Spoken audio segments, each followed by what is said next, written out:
Подправена реалност. Матрицата е метафизичен холографски механизъм, чрез който ние изпитваме физическата реалност. Тя координира, регулира и поддържа общата арена, посредством която ние, като индивидуални съзнателни същества със свободна воля, се борим с волята на другите и срещаме последиците от нашите собствени действия. Във висшите плътности има повече прозрачност между съществата, което означава, че противопоставящите се свободни воли преминават една през друга, обратно на физическата реалност, където противопоставящите се воли се сблъскват. Именно матрицата осигурява обективна действителност, чрез която ние се учим от нашата собствена инертност и твърдостта на другите, стойността на победата, постигната чрез страдание. Без тази матрица, обективната физикалност и непрозрачността на чуждите свободни воли не съществуват. Ние не придобиваме никакъв опит, тъй като няма нищо за изпитване. Централният процесор на тази матрица е съзнанието на базово ниво, което е спящ фрагмент на Бог, използван от Бог за осигуряване на основа, в която отделните съзнателни части на Бог, каквито например сме ние, могат да се влеят. Спящият фрагмент е физическа реалност, осигуряваща огледало, чрез което Бог може да постигне възможна самореализация. Така, матрицата е просто инструмент за координиране на иначе индивидуалните реалности на съзнателните същества в една обща обективна действителност. Обединявайки нашите реалности, се получава нов метод на обучение. Реалността, която ние изпитваме, е просто една от многото, всяка отличаваща се с малки различия в нейните основни правила и програмни цели. Когато завършим тази програма, ние преминаваме в друга. Владенията на матриците не са безкрайни. Самата Земя е дом на няколко различни второстепенни матрични програми, а другите планети притежават свои собствени. Геомагнитното поле на планета играе решаваща роля при свързването на метафизичния живот и неговото съзнание с физическото обкръжение на планетата. Това означава просто, че макар да има една голяма матрица, съдържаща физическата действителност, съществуват по-малки матрици, обхващащи планетите и различните им географски местоположения, чието произхождения са или изкуствено генерирани чрез псионикс технологии, или възникват от колективното съзнание на живота вътре в тях. Второстепенните матрици са колективни морфогенни полета. Хипотезата за Гея, например, илюстрира живата матрица, обхващаща Земята. Структурната решетка на Земята е електромагнитен интерфейс между физическата действителност и метафизичната матрица, а често някои мегалитни места, като например Стоунхендж или пирамидите, служат за поддържане или модифициране на структурната решетка, за да се постигне отслабване, разширяване или промяна на матричната програма, действаща върху планетата. Без геомагнитно поле структурната решетката се разрушава и става превключване към някои от доминиращите матрици, действащи върху планетата.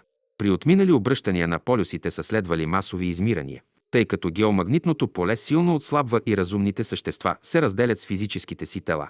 За отбелязване тук е, че съзнателният живот, свързан с физическите тела, също така е свързан и с матрица. Всяка промяна в матрицата влияе на съзнателния живот. Но по-важното е, че ако се промени съзнанието, второстепенната матрица също се променя. Този пункт е критичен за намирането на решение на следния проблем. В миналото матрицата е била самоуправляема или управлявана поне от нейните играчи. Но неотдавна всичко това се промени. Изглежда, че нашата матрица е била ограбена. Нека да разгледаме кои са тези крадци. Когато първичен обект създава по-малък фрагмент от себе си, този фрагмент се нарича копие от първи ред. Когато съществото създател прави малък холографски фрагмент на самото себе си, това се нарича същество от първи ред. Когато същество от първи ред произведе второстепенно копие на себе си, то се нарича същество от втори ред.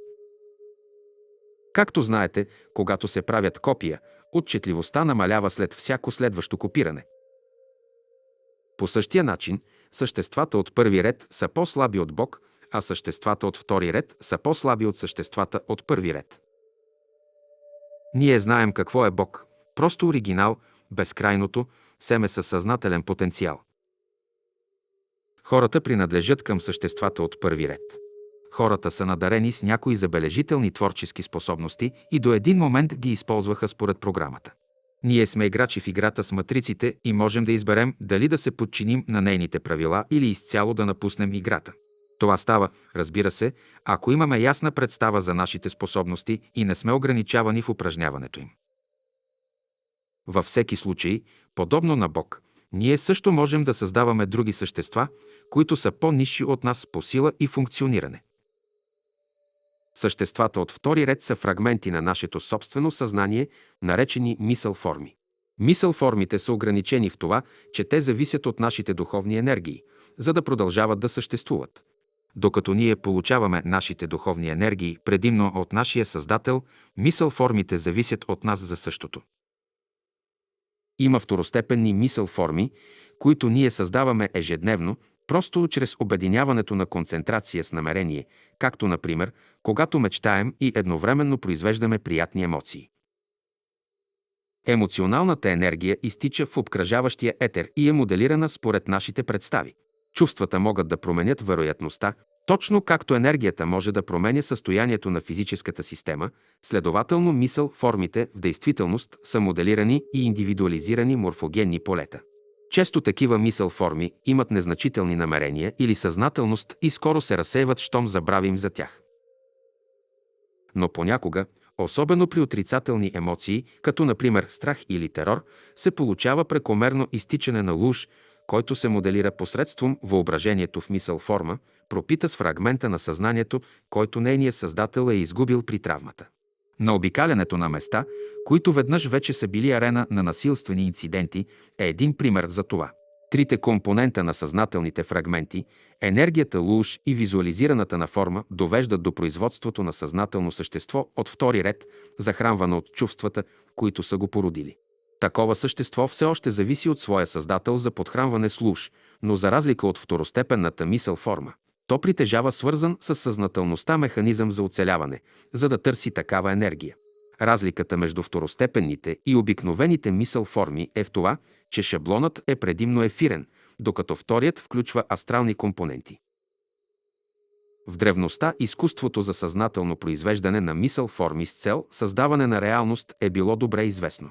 Дори днес в много тайни общества използването на мисъл-форми като етерни автомати е обща практика. Мнозинството безсъзнателни мисъл-форми са били произведени от страданието на съзнателни същества.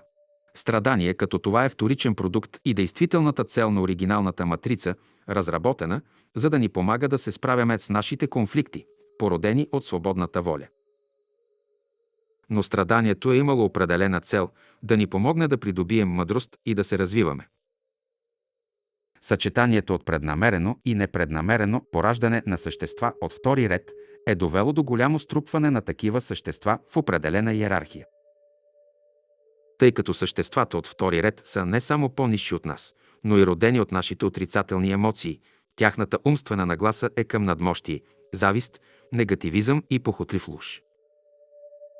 С други думи, това, което познаваме като демонична иерархия, присъстваща в астралните области, е произлязло от породените от нас същества от втори ред. Демоните съществуват. Но това не е казано с библейски заряд, а с метафизичен. Демоничната иерархия се състои от два типа същества, от първи ред, които по своя собствена воля са избрали тъмния път, и от втори ред, които вътрешно са тъмни, тъй като са били породени от нашите тъмни емоции. Злото съществува, тъй като съществува свободна воля. И това е факт. Ето защо. Свободната воля съществува, защото съществува реалност, която е начин за самореализиране на Бог. Без свободна воля Бог вече е самореализиран и следователно не би имало причина за съществуване. Тъй като съществуването е тук, сега и знаем, че се развиваме духовно и физически, то ние знаем, че притежаваме свободна воля, следователно злото съществува. Каква е целта на демоничната иерархия, знаейки, че те са същества от втори ред? Те са ревниви същества, ревниви дори спрямо нашата ограничена способност да създаваме реалност и ненавиждат Създателя, който е съществото от нулев ред, с две категории отдалечен от тях. Тяхната цел не е да ни унищожат, а да ни поробят и подложат на мъчително емоционално страдание. Те искат да станат наши господари чрез духовен паразитизъм. Но как най-добре да постигнат това? Ето къде се намесва матрицата. Спомнете си, че целта на оригиналната матрица беше да ни даде инерцията, необходима, за да ни помогне да осъзнаем и оценим нашите свободна воля и способности. Тя трябваше да допусне славата посредством преодоляване на страданието. Всички матрици са отговорни за начина, по който ние разбираме реалността и физическите и метафизичните правила, чрез които ежедневно живеем своя живот. Тя е имитатор във всеки смисъл на думата. Какво би станало, ако нова матрица се вмъкне или насложи с цел не да помага на нас да се развиваме, а да помага на съществата от втори ред да продължават съществуването си? Какво би станало, ако новата матрица, вместо да бъде училище, е ферма? Случаят е точно такъв. Да, оригиналната матрица, способстваща помадряването, все още функционира, но една нова програма е поставена над старите структури, за да служи на допълнителна цел. Но случаят не е толкова прост. Матрицата не е единственото нещо, което е било променено или ограбено. Разбирате, че съществата от втори ред са безсилни да престъпват нашата свободна воля, точно както ние, съществата от първи ред, сме безсилни да командваме Бог. Обаче те могат да ни влияят индиректно. Например, те могат да ни изпращат емоционална енергия, която да затъмни нашите умове и да правим грешни съждения. Те могат да ни тормозят, отегчават и изкушават, но не и да ни убиват направо. Само други същества от първи ред могат да направят това. Но какво би станало, ако те изкушат едно същество от първи ред да убие друго такова? Ето как те извършват подлостта. Например, ние знаем от злия драконовски разкол, че макар те да са отговорни за хиляди осакатявания на хора за година и безброй други ужаси, тези извънземни в действителност са обладани или манипулирани от астрални демони. Дори хората, от безумните серийни убийци до мъжете, биещи съпругите си, са подложени на жестока обработка от демонични същества. Всеки, който познава тайната история на Адолф Хитлер, може да потвърди това. Йерархията на извънземната конспирация се разпростира изцяло в метафизичните и астралните области, където се намират демоничните мисъл форми. Според логиката, Луцифер съществува. Ако съществува демонична йерархия, тогава трябва да има някой на самия връх на тази йерархия. Този, който стои на върха на сферата, е Луцифер. Библейски настроените ксенофоби, които твърдят, че извънземните са демони, са частично прави, макар че според грешни и наивни доводи причината е в това, че съществата от първи ред включват не само хора, но също и много извънземни раси, включително и драконовските раси.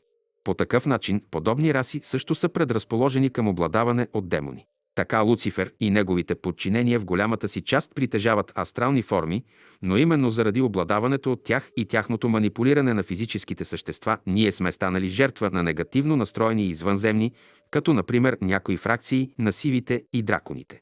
Ние, като същества от първи ред, сме духовни гиганти в сравнение с съществата от втори ред. Но както ви учи джудото, начинът да победите по-едър опонент е да използвате неговото собствено тегло срещу него. Нашата егоцентрична слабост на пристрастеността към власт и оцеляване обхваща по-голямата част от инертната ни маса. Ние искаме да убиваме, не да бъдем убити, да жертваме други заради себе си. И така съществата от втори ред експлоатират тази една от многото слабости, за да укрепят стените на нашия виртуален затвор.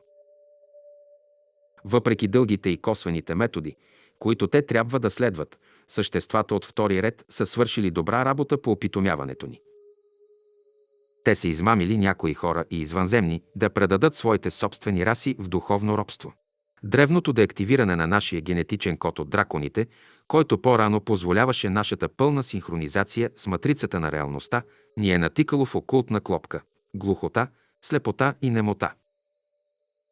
Повечето от нас не виждат изхода от тази кутия, нито притежават стълбата за излизане, ако имахме силите да надигнем глави.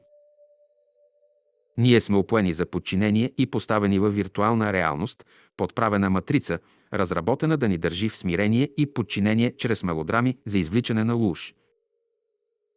Този луж се събира от съществата от втори ред за тяхна консумация. В допълнение, онези, които управляват матрицата, до голяма степен управляват синхронността.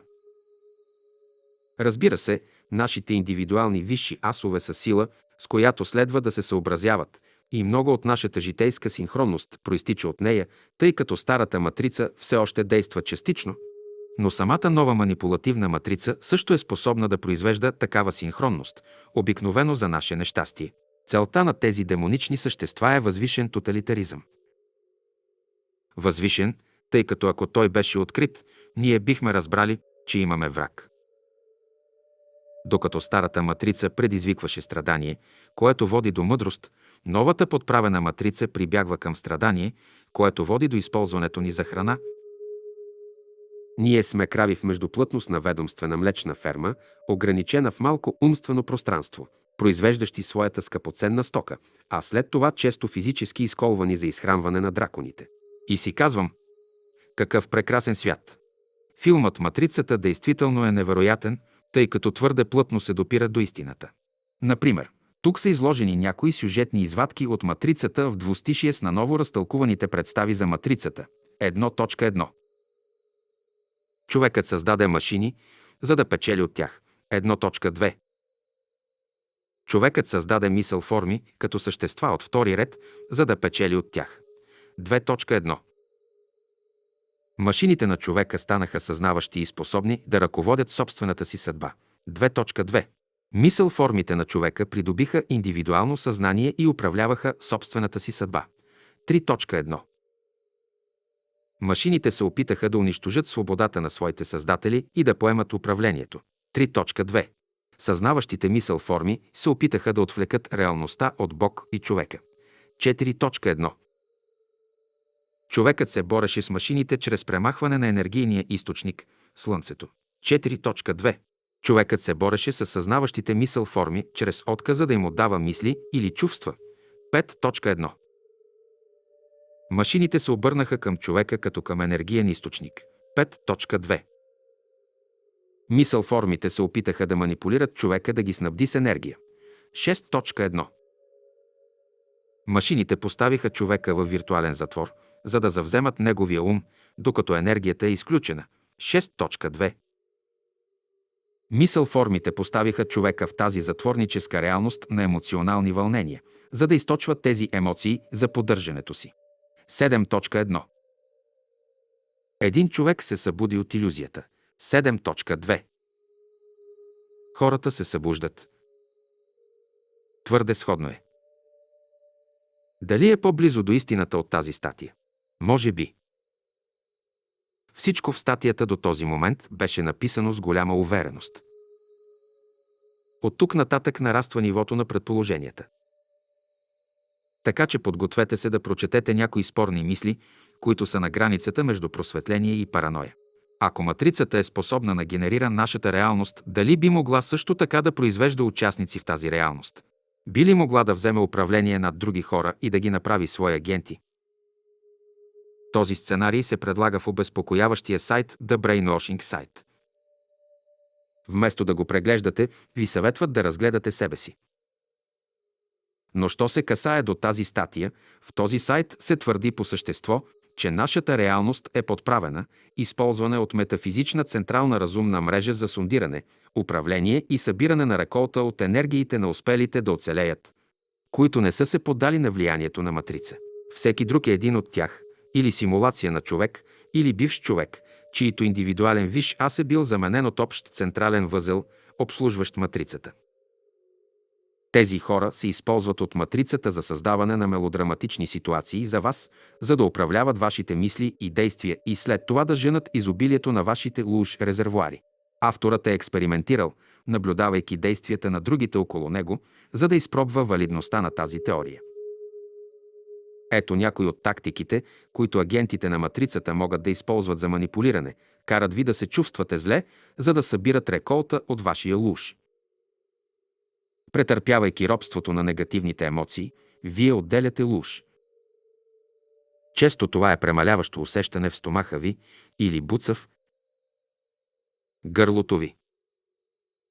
Това е физическо усещане за външно протичащ и спомпващ процес, чрез който вашият луж се изсмуква през вашите чакри в етерни проводи до места по цялата Земя, Луната или хиперпространствени хранилища и средства за рафиниране.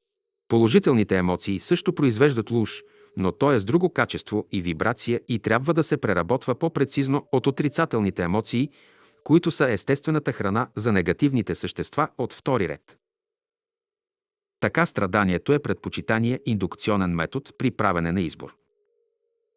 Поставете хора около вас, които усилват лошите ви черти или натрапват неща, каквито на вас ви липсват. Карат ви да се чувствате нисши. Или пък ви пренебрегват, когато направите нещо добро, а хората хвалят други, които са извършили по-лоши неща от вас, опитвайки се да ви накарат да се чувствате изоставени и ядосани. Те си говорят един на друг по такъв начин, че да можете да ги чувате и казват неща, които пряко ви касаят, макар че при нормални обстоятелства за тях би било невъзможно да знаят такива неща. Например, те се оплакват за нещо конкретно, за което вие се оплаквате, но никога не сте говорили за това. Когато имате нужда да отдъхнете или да оставите работата си, те ще си поиграят с каквито и да са ваши характерни слабости и ще ви разбъркат ума, сякаш да ви накарат да им помогнете или да отидете с тях някъде, или да ви държат ангажирани. Или пък се опитват да ви отегчават. Това ви държи изморени и под техен контрол, неспособни да завършите работата си. Синхронността при тяхната поява показва, че това не е просто случайност. При взаимоотношения, ако сте с друг оцелял, те ще образуват две групи. Едната, за да се събере около вас и да ви накара да възприемате неправилно вашия партньор чрез това, което те ви казват, а другата около вашия партньор, за да накарат него или нея да ви възприема неправилно. Те ще си играят с вашите и неговите нейните чувства, за да причинят страдание, проистичащо от съвпадащо неразбирателство, произвеждайки луж за източване от тяхна страна. Те проектират синхронността от ексцентричната до нормалната, от причиняването на болест и нещастие на вас или обичаните от вас неща, за да причинят изпращането до вас на отпадъчни съобщения с специфичен характер. Тъй като измъчването е допустимо, те могат да ви навредят физически, но не могат да ви убият, докато вие не се опитате да ги убиете. Така те могат да изгорят вашата къща, да унищожат вашия автомобил, да ви затрупат с законови сметки, да ви измъчват, но не могат просто да дойдат и да ви убият, освен ако не действат чрез друго същество от първи ред. Или може би те избират да не го правят, защото това би означавало преждевременно прекъсване на реколтата от луж. Ако вие се самоубиете, вие се подлагате на възможно най-обилното производство на луж. Самоубийствата поради любовни тързания представляват техния възможно най-голям добив от един единствен човек. Доколко вие избирате да им позволите да правят това, поддавайки се на тяхното измамно превъзходство, също има значение. Те могат да накарат други да действат неразумно и да променят поведението им в насока, която вие не считате за положителна. Например, вашето общуване с някого може да върви чудесно и внезапно той или тя го прекратяват и от тогава никога повече не получавате известие от тях. Вие знаете със сигурност, че не сте казали нищо, което би могло да причини това. Те ви подават подсъзнателни намеци за тяхното превъзходство чрез демонстриране на невъзможно щастие или умение, прочетени във вашия ум. Например, знаех, че се канехте да се обадите или аха, знаех си аз. Подправяйте лошите си навици, за да се подсилите, както когато ако не се храните добре и те няма да се хранят добре. Когато отлагате, те също отлагат. Когато се опитвате да се освободите от тяхната обусловеност, те ще ви изпратят изпробващи въпроси, за да разберат къде сте, докъде сте стигнали и къде отивате. Тогава те ви отговарят, спорейки с вас, защо трябва да продължавате да вървите по досегашния път. Това се различава от нормалните обстоятелства по това, че един човек прави изпробването, а спори друг човек, очевидно не свързан с него. Въпросът е дали тези хора в действителност осъзнават, че изпълняват специфични мисии на централното управление на матрицата, или дали също като вас са манипулирани да не знаят, че манипулират други. С други думи, това повече прилича на шоуто на Труман, където актьорите знаеха, че са актьори, или на матрицата, където мнозинството от хората бяха спящи.